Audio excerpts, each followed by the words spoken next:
आज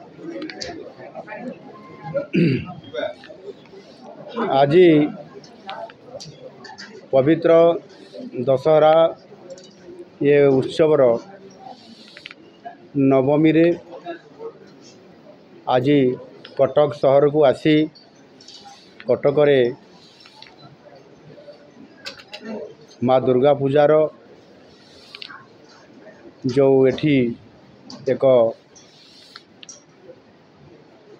जो पवित्रता सृष्टि होती जो आध्यात्मिकता आसी माँकर आगमन रे से मो माँकर दर्शन लाभ करी वर्तमान सुधा 18 रु अधिक पूजा मंडप रे माँ को दर्शन करी एवं से मु अत्यंत आनंदित माँ को आशीर्वाद नहीं एवं ओडिशार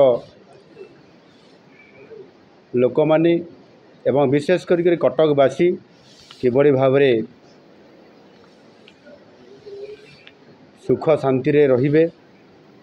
ये कटक होची भाईचारार सहर एठी प्रायतः सबु बेले शांति बजाय रही थाए। आज मुझे एठी जेतेबेले बुलुची प्रति मेढ़ बुलुची माँ दर्शन करुच्ची समस्तंकर उपस्थिति रे कार्यक्रम बहुत सुचारू रूपे संपादन मध्य होउची। एठी समस्त आमर विभिन्न समाजसेवी राजनैतिक दलर नेतृवृंद एवं जिला प्रशासन पुलिस कमिशनर समस्त पुलिस अधिकारी समस्त सहयोग एवं प्रेस मीडिया बंधु मानकर मध्य उत्तम सहयोग ये लगी रही। पाग प्रतिकूल सत्वे समस्ते उपस्थित रही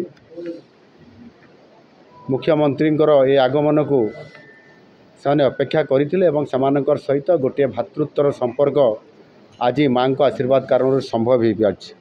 तेणु निश्चित भाव में ये केवल खाली दशहरा केवल पर्व नुह ये होची आम संस्कृति आम लोक संस्कृति एवं गोटे एकतार परिचय जोटा कि अन्य कौन सी सहर में भारत वर्ष देखा दिए ना जोटा कि कटक रे संभव।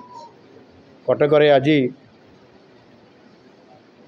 माने शह शह संख्यार एठी माँकर मेढ़ प्रतिमूर्ति एठी प्रतिष्ठा ही पूजा माँ पाउछंती एवं सबु जगारे सुना एवं चांदी रे आपंकर माँ को सजै दिया जाइछि।